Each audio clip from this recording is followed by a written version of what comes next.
There's an exercise you might have seen me do where it looks like I am trying to break my back, trying to make my guts come out of the back of my spine, where I put literally 600 pounds on my back and I try to squat it down. Now, my max is 500 pounds. Why am I trying to squat 600? We're going to answer this question. Today, we're going to talk about something called, we actually haven't used this term a lot, accentuated eccentrics. I think we usually call it overloaded eccentrics nowadays. Super maximal eccentrics, the third name. I just call it super maximal lifts because it's Yeah. super maximal, or I call it super maximal concentric. Yeah. Because that's really what it is. Super maximal, above Super Saiyan 4, if you will. Yeah, it's beyond. Ben, do you even know what that is? I know it's anime. You've got some research to do.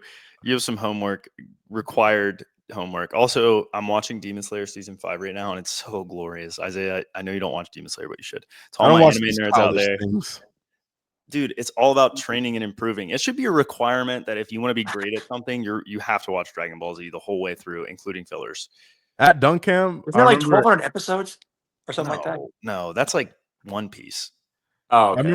I remember at dunk camp, because there was a lot of people, all the pro dunkers just started talking about anime for some reason during the Q&A. And at one point, Andy's like, wait, pause for a second. He's like, how many of you guys here watch anime? And then like 70% of the room raised their hand. Success leaves clues. Yeah. We're going to reverse engineer it. Anyways, so we're going to reverse out the concentric today, if you will. I love it. I love this. And by that, I mean, I hate it. So let's get into it. Let's first say what is specifically considered an accentuated eccentric. And Ben, in research, what is it called in research? Yeah, it's usually like accentuated eccentric or eccentric overload. Perfect. And what does that mean? Define what eccentric.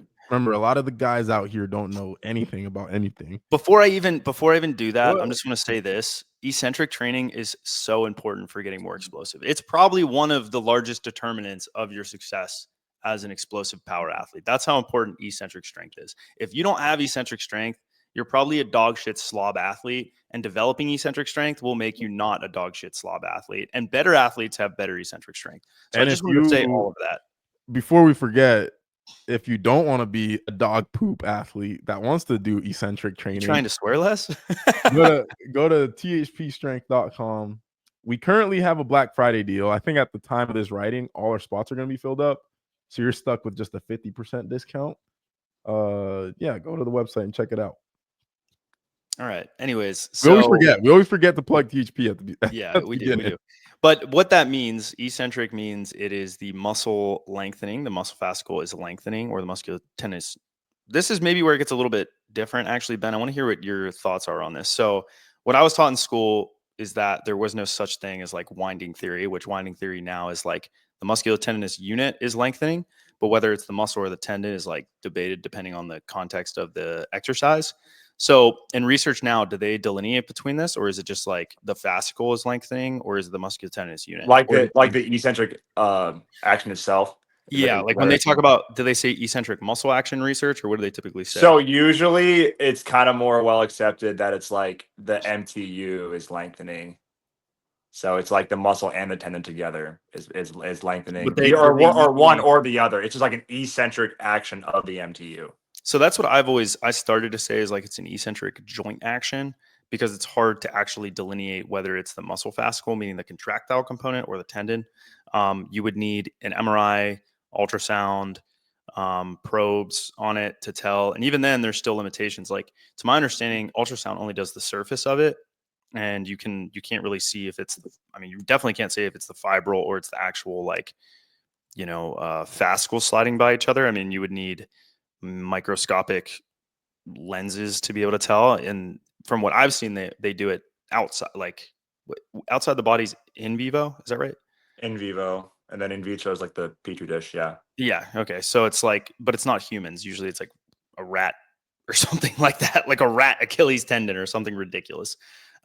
Because from what I know, based on my friends who have done research on tendons, specifically the Achilles, it's almost impossible to anchor the heel in the heel cup and not have it slide, making it almost impossible to get good metrics, like good data on it. Like it's just like if your heel slides 1 centimeter, that could be that is a massive difference when you're talking about elongation in a tendon, and it just throws all the data off. And that was a big issue that they had, and I've heard that several times. And then yeah, it's hard to like find people that are strong enough in research as well that are able to like truly elongate the tendon to not reasonable amounts, but like as much as Isaiah or myself or Ben probably would, I would say. So Ben, what are your thoughts on that statement? Do you agree, disagree? I mean, you're more in the know of the research, which is why I about like how accurate are the measurements? Yeah, just like accuracy and like, you know, the populations that we're seeing. I mean, you know, I don't think that that's probably the biggest one. on elite athletes. So yeah. Sorry. So yeah, isn't there a new measuring? Oh, go ahead. Finish what you were saying. I thought you were done. No, go ahead. No, go ahead.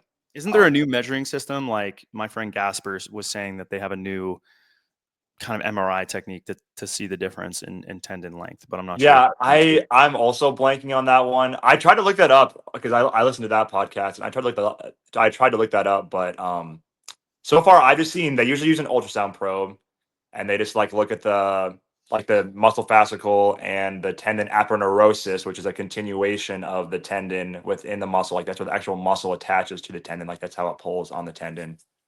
And in terms of accuracy, now what I've seen is some researchers kind of account for that heel slide. I couldn't tell you the exact way they do that, but they are aware of that it's happening. But also, like you said, the populations they study are like usually just like recreationally active males or like maybe like lightly resistance trained. So like how this actually operates on an elite athlete, we can just guess. So it's not, we don't really know. Which is normal. I mean, in my experience, the best thing that you can do is get as close as possible when you're looking at research and then just try to understand the trends, right? Like when you get multiple bodies of evidence across different populations, odds are that's probably going to indicate that's also the case with elite athletes, right? It's like there's an enormous amount of evidence that is indicating that this probably also works on elite athletes. I think one common thing that guys do is they're like, well, I proved it because I'm one person that did it. Like if someone says they proved something, I'm like, you're an idiot. You don't know what you're talking about. It's always supported. It takes one example. It's always supported or it has evidence. If you say it's proven, then like it's proven. We've proved it. It only takes one example to disprove your proof. That's straight math right there. Like you probably learned that in geometry. And that's why things are supported. It's very hard to get something proven. That all said, so eccentrics, concentric is the up phase, the musculotendinous unit is shortening. Eccentric is the down phase, musculotendinous unit is lengthening. Isometric means they're staying the same length. Now, accentuated, as I said, eccentrics are very important because you have to stop yourself from going down before you go up. Meaning, if I'm accelerating to the ground, I have to stop myself before I start moving upwards, which is really, really important, right? For example, if I'm a high jumper and I go into the takeoff and I have a -1 or negative 0.5 meters per second downwards into the ground, I have to, and my horizontal momentum is like 7 meters per second. I have to stop that momentum before I can start traveling upwards and over the bar. So if I don't have eccentric strength, and that's what that requires, the ability to stop that force, I'm not going to be able to do that effectively. Another thing that eccentric strength does is it allows us to have tendon elongation and to actually stretch the tendon more effectively. Because if you're really strong eccentrically, then the tendon is going to lengthen, and tendons are faster than muscles at storing and releasing energy, but in turn force. And there's a connection there. Isaiah's figured it out with derivatives once with David. I don't remember what the actual equation is, but then so the stronger you are eccentrically, the better you can stop yourself, the better you can use tendons, and you can use that elastic energy to propel yourself either down the track or into the air. So that's why eccentric strength is so important. Now, on top of this, newer concepts are coming out, which is Ben and I have talked about a lot, and Isaiah, we've also talked about it as well. But that is what we would call like winding theory, as Rolf calls it, the idea that muscles are strong enough that they might actually shorten or stay the same length while the tendon is actually lengthening, which in terms of the cross bridging and the nervous system and things, it kind of like is in this gray area because it's like internally your brain is probably not saying I'm going to do a like eccentric or concentric or isometric contraction. All you're thinking is like push, right? but the muscle action is going to do something different as a result. So that's maybe like a gray area. I guess, Ben, I want to hear your thoughts on that. Like when you think about the research on eccentric strength, and then you kind of are blending this winding theory into that, how do you kind of rationalize or make sense of everything collectively? Do you think it's only this like quasi-isometric kind of condition, or do you think that it's, you know, maybe it's some segments are doing one thing or some segments are doing another, or do you have any thoughts on that?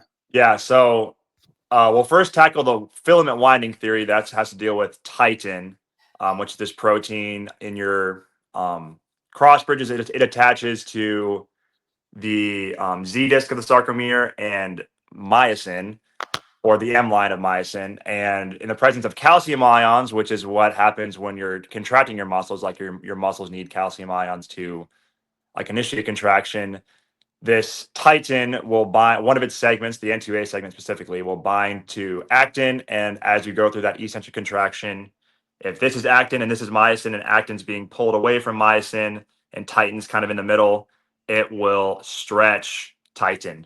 And so titin has 3 different segments. It has the, okay, this is gonna be some hard science. So if anybody has any questions, I'm gonna pull this up real quick. We talked about this the other day. Yes, I think I sent you a figure from Beardsley. By the way, shout out Chris Beardsley. Yeah. Here's this. Can you see this diagram right here?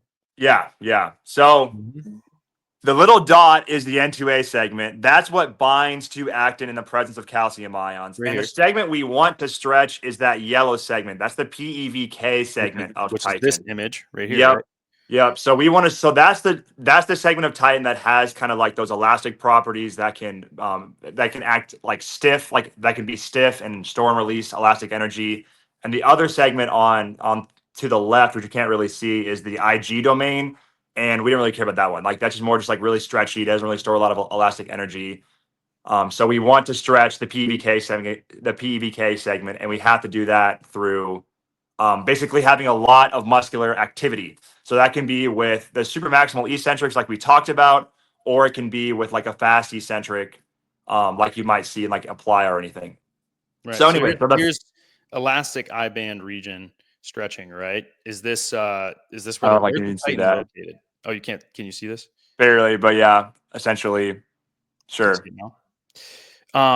So the titin, this is the elastic material inside the muscle, correct? Yeah, yep, and it helps kind of just support the sarcomeres. It basically just helps the sarcomeres stop, like not burst from all the forces, essentially. So like it creates passive mechanical tension. Like that's why, you know, in your undergrad exercise science class, you might see that little curve of like you have like your different sarcomere lengths, and then active tension peaks at one point, and then it kind of drops down once you get on the descending limb of the length tension relationship, and then it peaks back up again as passive mechanical tension is developed. And that's also, fun fact, that's also how you get the increase in fascicle length. Like I've talked about that before on my channel. Like that's how when you develop passive mechanical tension, that stimulates longitudinal hypertrophy, like adding sarcomeres in series to potentially increase contraction velocity. But anyways, right. Sorry. So how does this relate to increasing the tendon length? Yeah. So a fast, explosive plyometric like movement. Yeah. So titin is a little bit different from the tendon. So the winding filament theory is essentially titin contributing to force production during elastic activities. It's stretching that PEVK segment, and then that's releasing elastic energy. Kind of like what we talked about a couple weeks ago, John. Yeah. So there's 2 ways to kind of wind titin. So one is through an eccentric contraction where the actin is displacing away from the myosin, and that's kind of stretching the PEVK segment. It's also winding a little bit, this was the really interesting part that I learned, was it can also be in an isometric action where actin and myosin are staying relatively the same, I guess you could say the same like orientation, but actin is like spinning to hold the cross bridges, and that winds that titin. This blue one would be spinning, and that would be winding. Yeah, so it's winding titin. So that's why it's called the winding filament theory, because during an isometric muscle action. Yeah, right. So during an isometric muscle action, keep in mind like cross bridges are still breaking apart and they're still reforming. So as those cross bridges reform, example right here. There we go. Yes, there we go. There's a perfect picture. I read that exact study. Yep. So you can see how the PVK segment is winding on actin as the muscle is essentially going to be relatively isometric. And that's what's happening when we jump for the most part. So we're breaking, like if you're landing from a depth jump, it's mostly breaking. It's not going to be like a true eccentric contraction of the muscle because you need to break. So you develop a lot of force through isometric muscle actions. And then Titan's going to wind on actin really quickly. And then when you go to your concentric phase, your propulsive phase, then it'll unwind like a spring. So this is the winding right here. This is the stretching. That's the winding. So that's like the down phase or the musculotension lengthening, and then it unwinds. Okay, so that was a lot of information, but hopefully the diagrams helped you guys. If not, go back, rewatch this a couple times. I gave you a lot of different studies here. Even so that's the winding filament theory. Essentially, is just the winding of Titan, and then it's releasing stored elastic energy. So then let's talk about how this. Okay, so that is an example of muscles that are functioning either isometrically or eccentrically, right? I guess you're lengthening Titan, but the muscle and the way myosin and actin is working is not definitively like, because it can rotate, actin can rotate, or it can actually lengthen. So there's like some kind of differences there. It's like this tweener of like isometric and eccentric during fast activity.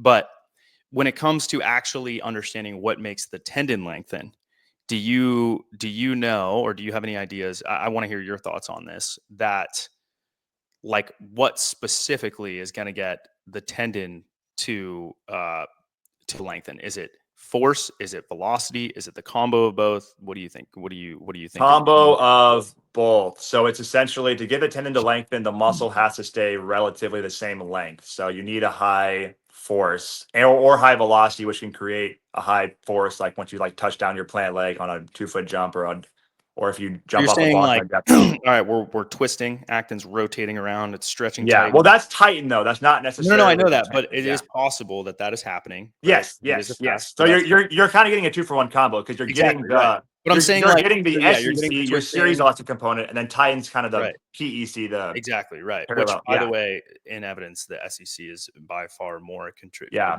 and some are even saying that Titan is now SEC, so it actually might be. I would agree with that. Yeah, I would agree with that. Anyways, enough about the tissue paper surrounding muscles.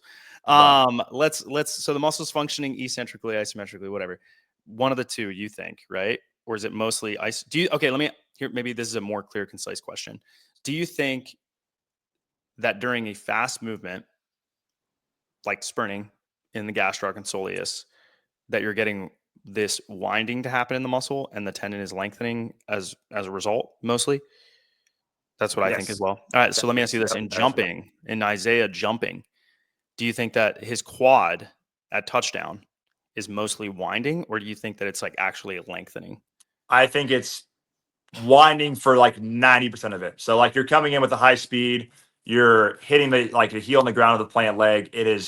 That's a pretty high braking force. Like it's a high peak force, and you're essentially going to have to brake like right away because gravity plus your momentum is going to send you down regardless. So you're going to probably hit your 90-degree knee bend position because of gravity like forcing you down. So you're probably going to lengthen a little bit at the beginning, like a very small yielding phase, and then you're going to break. And the braking part is your eccentric rate of force development. That's your that's the muscle functioning isometrically, and that's what really stretches the tendon.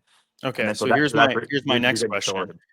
Do any weight room exercises rotate actin and myosin, do you think? Yeah, so that's where like the super maximal eccentrics would come into play. We know as you add Look at that. See, we all brought it back, boys. You thought this wasn't going anywhere. That's why we do them. You guys surf the whole force velocity boys. curve. Right, and you get so many cool adaptations. So now in the weight room, you're saying if you're doing this 600-pound lower, you're saying you think that it's rotating at that point. To some extent. So you have to initially yield because like Zay could probably raise 600 pounds in like a quarter squat, but like once he gets that like below that quarter squat position, now you're probably like losing to gravity. Failing. Yeah, exactly. Yeah. So you initially yield and then you literally lose to gravity. Like he's probably trying to push up against the bar, but he can't do it. So that's when you're getting the isometric muscle action. That's when you're getting the lengthening of the tendon for like stiffness adaptations. That's when you're getting the winding of Titan, and Titan would probably regardless be able to increase its stiffness because it is mechanoreceptive. So if it's stretching, it's probably going to have the the chemoreceptors to signal adaptation, like it'll increase its stiffness over time. Like we know supermaximal eccentrics increase tight stiffness. We know it increases like connective tissue stiffness, so like your fascia, like your perimesium, endomesium, that kind of stuff. Again, PEC. We're following that's PEC. Yeah, that would be the PEC. Titan may or may not be PEC. It could be SEC. It doesn't really matter. But do we see the tendon having adaptation in the fibrils as a result as well? Oh yeah. Supermaximal eccentrics are probably the best thing you can do to increase your tendon stiffness. Like we're seeing trends in research. It's not necessarily proven or like super supportive, but we're seeing trends that proven. Did you say proven? I said not proven. Yeah, no, it's somewhat supported or like trending towards basically the more force you're lowering with, or the more force the muscle is producing, the more stretch you're getting with the tendon, and like that's going to induce the adaptation.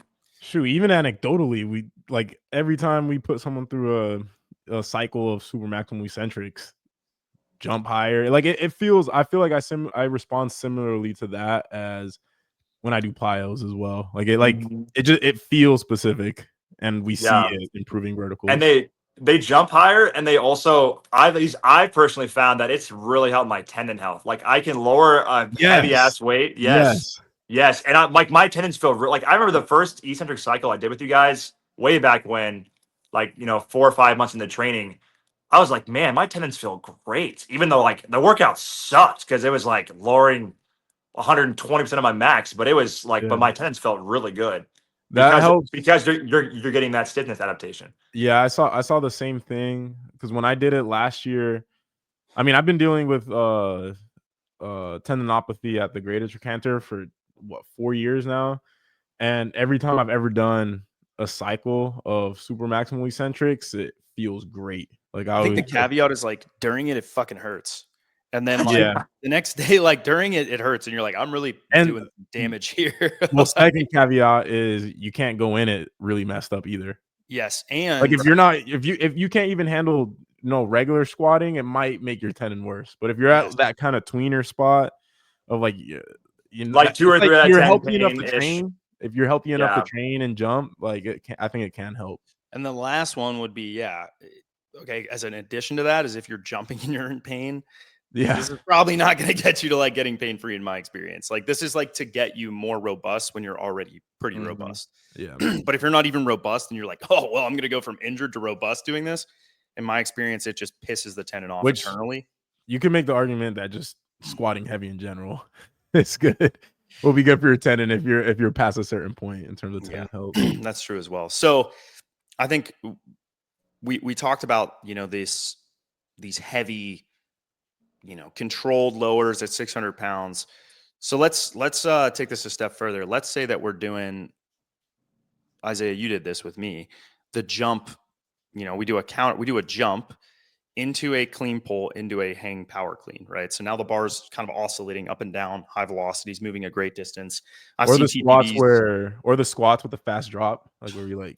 Yep, doing those as well. Like it's like shock loading. I kind of demonstrated this on my Instagram the other day where I did 3 different types on a box, right? And you could remove the box and even take it a step further, which is really what I was getting at. But people were like, no, you got to do this or this. And I'm like, just remove the box. Like or add bands. So you could, if you add bands or you remove the box, now we have a different scenario. And now we're moving fast with a load on our back. So one, and Ben and I talked about this a little bit, but I'm not going to go into the weeds here too much about what you'd see in ground reaction forces because you're in free fall for a brief minute when you drop fast enough with a bar on your back. Same thing you would see during like a depth or during a standing vertical jump. If you drop fast enough, that's why the bar will come off your back and you hear the plates jiggle a little bit, right? You start to decrease the system. What do you call it? System mass? Is that what it's called, Ben? Yeah, like it's like body weight plus bar. Yeah, right. So that'll go down on the down phase. It has to, otherwise the bar won't go down. And then the bar will hit you when you start generating like more force, and then you push back up, right? So during these scenarios, let's say we have a band or we're doing that. I think a band and doing it kind of free fall, like I just said, is a little bit different. So let's just use the free fall example. We put 300 pounds on our back and I drop fast, no box, right? Down to a half squat. Do you think that you're still going to have that winding happen where it's this like kind of isometric condition most of the time? You think it's a blend of both? Like what would you expect to happen at the muscle?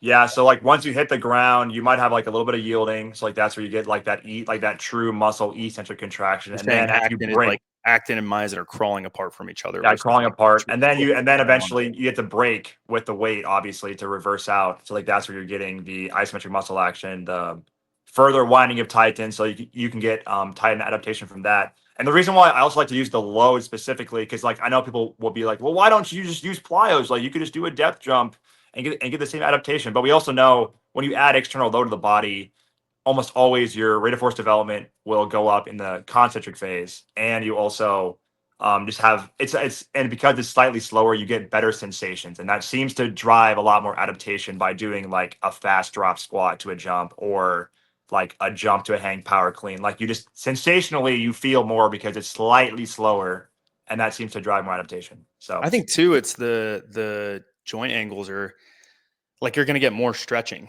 Like the yeah, muscular tennis yep. unit has to increase its length more, which is a potent stimulus, right? Is this stretching, whether it is rotating and twisting that tighten like we saw, like we saw that yellow band spin around the blue band. Or it's and if you guys are listening to this and you made it this far, definitely go watch this because it's going to be better than just fucking listening to it. It's going to be hard to understand. It's already hard to understand. Without pictures, it's even harder to understand. So yeah, I think really what I'm gathering is whenever it's past the point of really what you can generate, concentrically or even like truly eccentrically, you move to this isometric condition. It's almost like isometric forces the highest force generating capacity where you start to really rely on the tendon for faster movements. It's like fast isometric stuff. And so, in the case of a banded work where now the system is not limited by like the system weight is not limited by gravity, right? When you accelerate downward. So if the band is pulling down on you, like let's say you're in a 50-50, like Rolf always says, you want to be in a 50-50 air mass combo. yeah, air mass combo because mnemonics aren't limited by gravity. The mass on the bar is. So if you have like, let's say 150 pounds mass and 150 pounds air, then you start lowering really fast. The air is going to continue to accelerate the bar down, even though you're lowering faster than what the bar is, right? So in that scenario, I think what happens is you get more actual elongation until you get to the bottom. And then I think you get a lot of winding as well. I don't know what that necessarily means in terms of the long-term adaptation, but that's what I theorize happens, right? Because you still, like in the case of a true mostly breaking, like you, as you call it, where it's winding in the muscle, I think that you're probably seeing the tendon stretch more. But the benefit of having the muscle yield is, and this is my question for you, is that sarcomerogenesis that you get more sarcomeres in longitude? Is that what it is? Longitudinal hypertrophy. Yeah. Is that the benefit of yielding, or do you think that the bands do something else? Like what are your thoughts? It's one of the benefits of yielding. Like as long as you're developing that passive mechanical tension, technically you should be getting sarcomerogenesis. Probably over time, you need a little bit like to be a little bit longer muscle lengths to get that. Oh wait, and what's the benefit to sarcomerogenesis? So you get increased. So there's a couple caveats to this, but you get essentially too long didn't read version because we're already at 28 minutes. You increase your contraction velocity because sarcomeres in series, they all shorten at the same speed. So if you have like, oh gosh, it's gonna be like really quick math. So if you have a fascicle that shortens at 20 meters per second or something, and you have four sarcomeres in series, they will all shorten at like 5 meters per second, and they'll produce less force because they're shortening faster. But if it shortens at 20 meters per second and you have 5 of them in series, now they're shortening at 4 meters per second, and now they can produce more force because they're shortening a little bit slower. It's and like because the sum of the parts, or like the the force whole greater velocity than rate, the sum of the yeah, parts, essentially. yeah. So they have more time to attach the crossbar, just produce force. So now that augments your power output.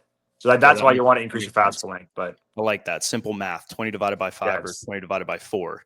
But the reason you can't stretch to increase your fascicle length, because I have gotten this question, is because you also need to have a co-committed increase in or a modulation of the pennation angle. So increasing your fascicle length can decrease in series compliance, so you'll be less stiff on the ground. Like that's why like cheerleaders would suck at plyos because they can't they yield too much. So to increase your fascicle length for sports performance, you need a lift to do that, because that's how you also just basically maintain your strength. Essentially, is At what that length, is to think. essentially. Yeah. So it's not like the strength through length thing is like, yeah, if you're stretching, that's not the way to do it. Now, if I'm doing and what if I'm at a sub maximal load, but I'm like end range? You're just essentially still stretching. You don't have the loads necessary to see much of the. Yeah, you probably won't. weight. You'll see it like if you deep squat initially, you probably will, but increase in fascicle length happen pretty quickly. So it's usually like what usually happens with adaptation is like you'll increase your fascicle length for whatever 4 weeks, and then from that point you'll get an increase in cross-sectional area. So to increase your fascicle length further, theoretically, you would have to do like a super maximal eccentric, maybe apply like something really, really intense. Which is what we do. Which is what you do. So yeah. So yep. Yeah. Okay. So unless you guys are doing split squats, what's the name of the guy in Canada who died from heart attacks? Poliquin. Unless you're doing Poliquin's split squats at 500 fucking pounds, you're not getting sarcomere to happen. I'm sorry. Yeah. You also probably tear your posterior meniscus if you try. That's and your labrum or rupture the posterior horn of the meniscus with that much compression. And your labrum in your hip is going to get absolutely shredded. Let's not do that, guys. Let's not do that. Let's not shred the anterior portion of our joint capsule. Let's not do that either. I'm not a physical therapist. I just know a little bit about anatomy. Anyways, so this is why we brought Ben in. This because Ben knows he's very well read and can kind of explain some of these things that Isaiah and I would know experimentally and we've heard over time, but he can go into the weeds, which I love. I love that. It's always interesting to me. So, big key takeaways here, because we've talked a lot about the why. We might have to do a part 2 of this next week on like how to implement this into your training, because this is so intense. Like I would not recommend people go out and just load up 500 pounds on their back and be like, I'm going to lower it down to the pins. Hey, good luck, buddy. Let me know how that goes for you. There's a lot of risk associated with this. And there's also neurological aspects that we didn't even discuss. Oh yeah. A lot more to it, guys. A lot more to it. Long lasting effects that if you don't account for, you might really, really mess yourself up for longer than you would have otherwise expected. So, those are some other considerations. I guess maybe my last question to you, Ben, would be in regards to the bands versus the air mass, or the air mass combo as opposed to just mass. Do you think that there's something physiologically, like muscle physiologically, that happens that's beneficial, or is it purely that you can just get faster? I've asked Rolf basically that same question. He's like, you can just overload the eccentric with the air. So you just get a fast eccentric velocity. What I always found was interesting was like technically when you reverse out of that like pneumatic device, it should be a little bit lighter at the bottom, and then it'll kind of get heavier as you like accelerate. But yeah, so Rolf just says it throws you down pretty much versus just using mass. Yeah, and I've tried this with my athlete Nick. He's probably the first person I've tested using a lot of Rolf's concepts. Randy and Rolf. It's not just one or the other. I don't know who to attribute what to who, and it's too hard to figure out. But to both of you, if you listen to this, which I doubt you guys do, is that they get higher eccentric TPVs. So for example, it's the time to peak velocity, and it's how fast are you lengthening that muscle. That's Rolf even said that on my post yesterday. And the ability to do that is limited by the acceleration due to gravity, right? If I can only lower, let's say, Isaiah, and both of you guys have OERs, how far, what's the distance tracked on a half squat for you guys? Like 40 centimeters or something, or 40 inches? I don't know. Ooh, I haven't really, I forgot what it was on a squat. On a clean pull, I think it's, I want to say 32 around there. 32 inches though, right? Yeah. Yeah, okay. That's probably about where mine is or so. Do you know what the squat is, Ben? Well, when I did a squat max on Monday, it was like 26.6 for like basically like a half squat. Yeah, inches. Okay, so 26 inches. Let's say like you are dropping 26 inches in a squat, half squat, right? So that means the bar can only accelerate downwards 26 inches. So that's about 2 feet. It's not even a meter, right? We know that the acceleration due to gravity is what? 9.8 meters per second squared. So if I'm dropping 1 meter, you're not at, that's the acceleration due to gravity, but there's a little bit of confusing math, but I think the peak velocity you can hit after falling for 1 meter, isn't it half that? Is that right? Is it half that? I want to say it's half. Sure. I don't know. I'd have to do some math. Guys, I'm gonna ask the GPT Google because you guys velocity. I just know that the bands accelerate you down, and then like that just has it has more braking demands essentially, potentially more like agonist relaxation, so like you can like relax a little bit faster. But hey, I was right. It's 4.43. It's half that. You guys are welcome. Nice. So if you fall 1 meter, the peak velocity you can get to is 4.48. That is the fastest that you can get, right?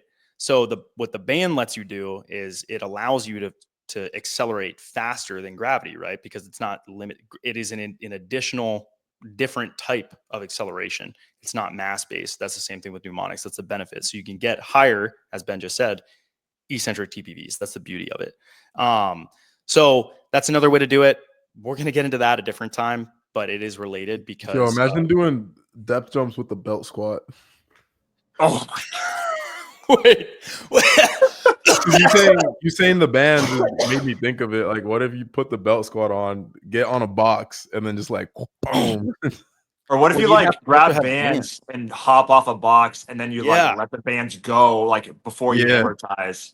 Just rock it. Either that or you tear something. Drop off 8 feet. It'd be fun. Or drop off 8 feet. Just drop off 8 feet. You have a higher velocity. We drop off 8 feet. Right. Drop off 8 feet. We have so many different ideas now. We just want to know how hard can we throw you into the ground. Basically, like I've seen people do it where they are on a box and someone has their hand, 2 people on each shoulder. Yeah. Step off the box and they just push him down into the floor. Like that's diabolical.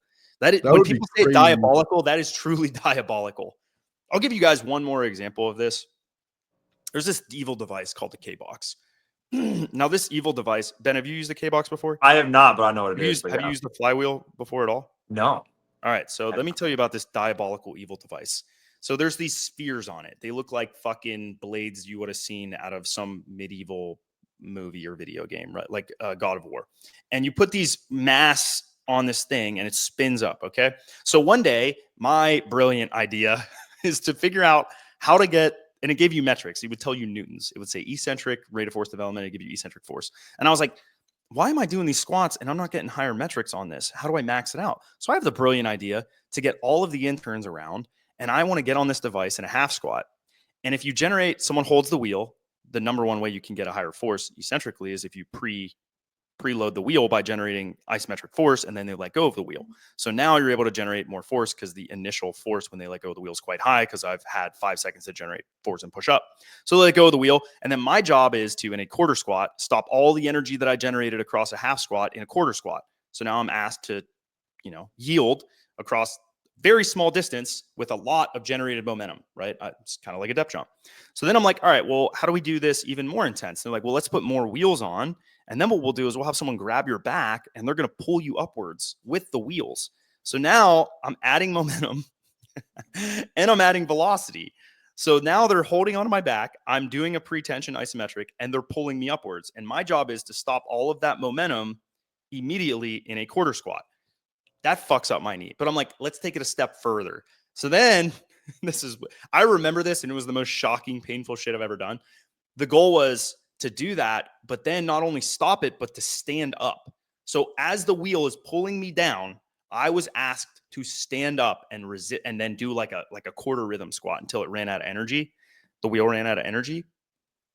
So we have 2 people on each side on my harness. I'm in a half squat. They're holding onto the wheel. So I'm pre-tensing, push. They let go of the wheel and 2 people rocket me upwards with 2 wheels of momentum on this. And then I have to stop it as fast and as hard as I can in a quarter squat and try to stand back up. And holy shit, it felt like my knee bone shot out of the front of my leg. It was the most excruciatingly painful thing.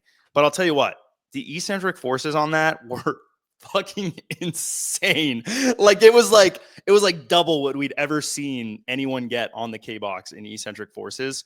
And at that point, I was like, I would rather just do plyos. That was the moment in time where I was like, I would never use this stimulus. I could have just dropped off an 80-inch box over what I just decided to do. But then I had an idea. I was like, how do I make it harder? And I was like, oh, I would just wait until the wheel accelerated me into a half squat instead of a quarter squat and then try to dissipate all the force. Because now I'm in a leveraged like a disadvantage in that leverage position. The wheel might win. Hopefully it doesn't. And then try to stand back up. I didn't do that one because I thought I might die. And we had like go on a single leg. Yes. And then put my hands on something and assist myself up like a bar while two people accelerate me upwards. Like hand supported eccentric. You're a mad scientist. It was truly terrible. Training is just torture, man. I hear that and I'm like, wow, sounds. God, we love it though. But you could also just buy a 1080 Quantum. Shout out Rolf, and then you can do all this yourself on that device. Ooh. How much is that? Like 30K, 20,000, 30,000, maybe 60, between 60 and 30. Yeah. Do you know, Ben, how much it is? No, I can Google it, but nah, we should start an affiliate thing with them. Dude, I would. Yeah, Rolf, if you're listening to this, I would absolutely love to have a 1080 Quantum. By the way, well, we'll get into that another time. Anyways, this is a good place to cut it off after that story. Thank you guys for listening. If you made it this far, you guys are real ones. You really care about improving, being a better coach, or being a better athlete. If you guys want to be a better athlete and you want to take this stuff seriously and you are invested in your long-term athletic development, that is what we do. We don't like one and dones. Be a long-term athlete and you'll see long-term success. You'll see the best success. Be consistent. Go to THPStrength.com and sign up. We're running a Black Friday deal right now. It ends at 4:00. By the time you guys are listening to this, if you've made it this far, it's already going to be. There'll be it'll show on the website what the Black Friday deal. Oh, is it already gone? Isn't running anymore. The 70% one wouldn't be running. Sorry, guys. Yeah. I'm sorry. You guys might get like 50, maybe. But congratulations for that. Anyways, we'll see you guys tomorrow. Thank you, Ben, for being my muse. You're welcome. See you, boys and girls.